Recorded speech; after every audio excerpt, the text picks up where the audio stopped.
comfortable that sitting down alone with you at that particular time would be of any productive use. But yes, I have an open door policy. I'm a strong believer in that I talk to all sides. I will listen to all sides, and I won't just hear the sides. I will listen rather than just hear. Will I agree with every item that everybody has brought up? Absolutely not. But we will agree to disagree, and we'll walk away with a handshake, as you and I have after disagreements. And yes, I promise that, and I commit that to you, every single citizen of Winthrop. Yeah. Okay. Yes, I have, in 2 years of service, I've taken every phone call, I've taken every email, responded to it, letters, concerns that people have addressed. I've given out repeatedly my home phone number and my email address so that people could communicate and express their concerns to me. And I've taken what I think is a really open approach, an inclusive approach on working with my colleagues, working with this general citizenry as to how to improve our town and move it forward. And because of that, as I said, whether it's on creating a citizen advisory committee on gaming, whether it's the school building assistance commission, whether it's appointing people to boards, commissions, and committees, or whether it's just, one of the criticisms I occasionally hear is that your council meetings go too long. Well, one of the reasons they go so long is because, unlike previous years, one of the things I've tried to do is allow citizens that come to a meeting and want to be heard on a particular issue. We don't make them wait to public comment. We actually allow people to participate in the general discussion. And occasionally the meetings can run long because of it. But it's a good way to get feedback from people. And again, we make our product better. We had a big discussion that took over an hour on the Terrace Ave parking situation. And we had a whole group of the neighbors there. We allowed them to speak for quite a long time. And I think by the end of that discussion, though, our decision-making was better informed. We came out with a better product. And I think we actually did what most people thought wasn't possible. We actually made everyone leave the room pretty happy. So that's a trademark, I think, of the last 2 years, and I look forward to doing that again. Thank you, Jeff. The next question is from Peter to Jeff. Jeff, as you move to be elected for a second term, I'd just like to have you fill us in on what do you feel has been the best part of being town council president, and what has been the most difficult part of being town council president, to let us know what it's about and let us know, if I'm elected, what I'm to anticipate. Great question. I think first of all, 2 years ago when I stood here, I had no idea what I was getting myself into.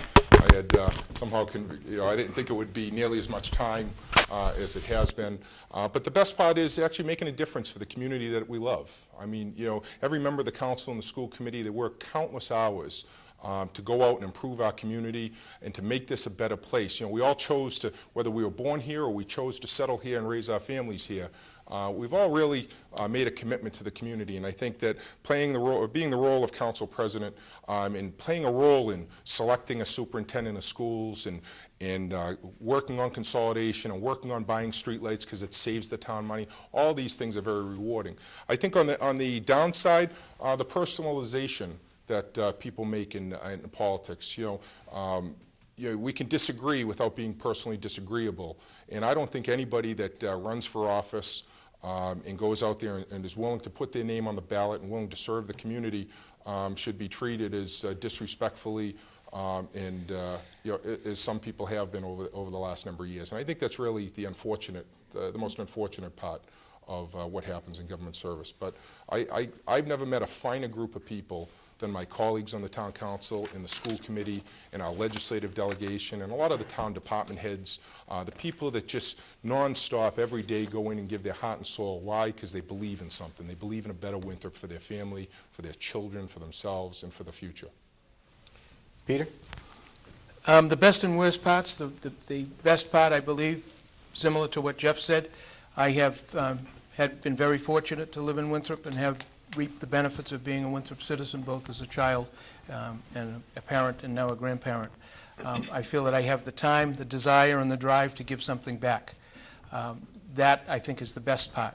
I think I will enjoy working with the town employees and with the people in the various boards that I've had affiliation with, both as a citizen and as a town official, either as a town meeting member or as a Board of Assessors member.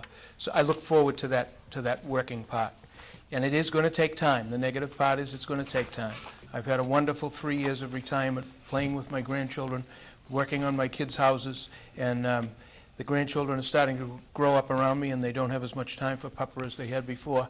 And I'm ready to shift gears. I'm ready to make an impact on the community where they will grow up, the community where we grew up, and to leave a legacy that I got out and did something instead of sitting back and complained.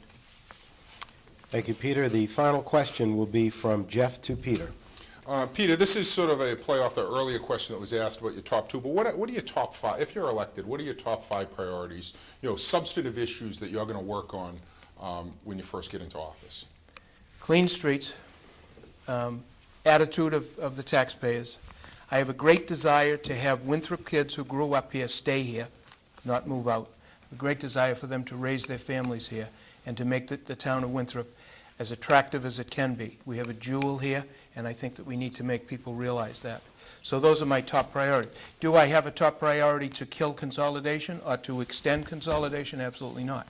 I do have a priority in the school system to have a school system that attracts people and keeps the people here who have lived here to be proud of the school system that we have and that our school system has gotten some bad raps, but it's also gotten some great accomplishments. And I think we need to focus on the positive in the schools, on the streets, in the police, in the fire, and the whole town. So that's my focus. Turn it around to a positive. Thank you. Thank you, Peter. Jeff? Thank you. Number one is fiscal responsibility, to continue fiscal responsibility that we've started over the last 2 years by bringing transparent and open and honest budgeting to the people of the town. Two is continuing to work on successfully implementing the consolidation program and giving the town administration and school department what they need, the tools they need, and the resources they need to make it work. Three would be the continued development of the town landing and our waterfront. It's our greatest natural asset, and it's underused and underutilized, and we need to go out and figure out how to better utilize that to better position the town for the future. Four, I want to continue to utilize technology to bring our government to our people. Not everybody in town has WCAT through Comcast. A lot of people have Dish Network or DirecTV, and so one of the things the council is exploring right now is to live stream our meetings. Every board, commission, and committee in town, they make decisions that affect your life every day, and I want to require that every one of those be live streamed on the internet so that any member of the community can go online, you can go to our public library and say, I missed that meeting 2 weeks ago, but I want access to it and I want to see it. And finally, but certainly not last, is I want to continue to work to improve our police and fire services. When we had the fire on Madison a couple weeks back, one of the firefighters, we had Chelsea, Revere, Boston, Massport there to help our guys, and one of our firefighters when he left said, Jeff, we need more guys. And you know what? It's true. We should be able to solve a lot of Winthrop's problems by prioritizing our public safety community. Those guys put their lives on the line, be it police and fire, every single day to protect us, and we need to support them. Time. Ladies and gentlemen, that concludes the question and answer portion of the debate. Now we go to closing remarks, and the first person with a 2-minute closing is Jeff Turco. Thank you very much, and once again I want to thank our sponsors for tonight, and I also want to thank my opponent once again for participating in what I think was a good and healthy debate. Elections matter, and elections have consequences, and the November 8th election is particularly important, not because either of the candidates in the race, but because we as a community will decide if we will continue to move Winthrop forward or not.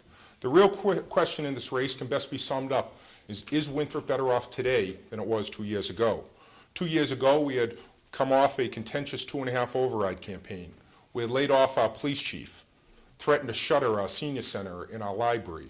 Mass layoffs were threatened at our schools, and a trash fee was all but assured. 2 short years later, with open, honest, transparent budgeting, and with a commitment to fiscal responsibility, our town has turned the corner. We have broken down the walls that once separated our school system from our town. We have hired new police officers and new firefighters. We have charted a new course for our school district, one that invests in both our families as well as our staff. Through consolidation of services, we have eliminated redundancies and are well on our way to creating greater efficiencies in the delivery of services to our community. We have engaged neighboring communities in multiple regionalization efforts. We moved the school department out of the E.B. Newton School and created a cultural center for our community. The past 2 years have brought much change, and change is never easy. The problem, of course, is that everybody wants progress, but nobody likes change. My colleagues and I on the town council, the new school committee and I, have made difficult decisions necessary to move Winthrop forward. I look forward to continuing to providing the strong leadership and bold vision necessary, and with your vote on November 8th, I will continue to do so. I thank you very much. God bless. Have a good night. Thank you, Jeff Turco. Closing remarks now by Peter Gill. Again, thanks to the committee and to my opponent. Perception is reality. I'm concerned with the level of frustration and attitude many of our citizens have regarding conditions within our town. Our citizens are disappointed with the current administration and their methods of dealing with our employees, volunteers, and citizens, not necessarily with what's been accomplished, but with the way it's been done. All in Winthrop should be encouraged to participate in the decisions involving the present and the future of Winthrop. Call it moving forward or call it the future of Winthrop. Since deciding to run, I've discussed my philosophy regarding our common concerns with many citizens, resulting in a groundswell of support for my candidacy and election. I believe in Winthrop. I have the desire to give back to the community that has given so much to my family and to me. I have the desire and the drive to improve the attitude and restore the pride of our citizenry through citizen participation in the future of Winthrop. Yes, attitude is contagious, and I believe that proper citizen attitude will have a tremendous impact on Winthrop's future. Our local form of government is strong, and it will be effective if used as designed. Our town charter has a very specific role on the role of the town council president, and I intend to follow that role. We need to recognize the difference between leadership and management. Recognize and appreciate the expertise of our volunteers and our employees. Further, we need to involve the citizenry in our efforts to ensure quality of life in Winthrop. I strongly encourage our citizens, especially our younger parents, to rediscover Winthrop. Focus on the positives, get involved with improving our hometown, and restore the pride of Winthrop. Make Winthrop a better place for us to live, for our kids, and for our future generations.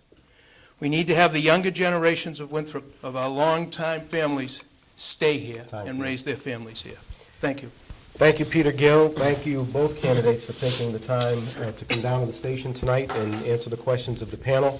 I'd like to thank my panelists, Joe, Bernice, President of the Transportation. Is your boss now? Hey I'm only kidding. there. See you at work Thank tomorrow. you. Thank you both for taking the time. Don't be late. Just some housekeeping situations here. Today it was announced that if you're not able to vote on November 8th, if you're going to be out of town or for any reason, absentee ballots are available over the counter at the town hall, the town clerk's office, or you can download it on the town website, www.town.winthrop.ma.us. You can go on there and you'll be able to vote absentee. Tonight's debate, again, thanks to the candidates, also the timekeepers, Ron Moses and Jim Marr. Thank you to our panel. Thank you to Eric Gaynor and Mike Cabral of WCAT, and all the staff and volunteers at WCAT for taking the time to come down and participate. The debate was sponsored by the Winthrop Chamber of Commerce, the Winthrop Sun Transcript, and the Winthrop Community Access Television. This program is going to run several times, we know, between now and Election Day. If you want to get a schedule of the playback, go on to our website, which is www.wcat.org,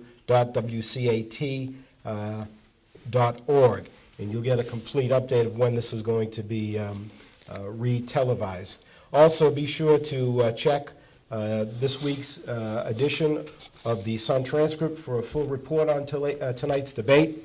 And also, finally, a disclaimer.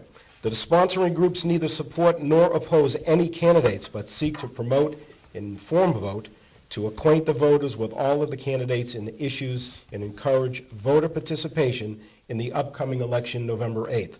Please make sure you vote. And from here, good night.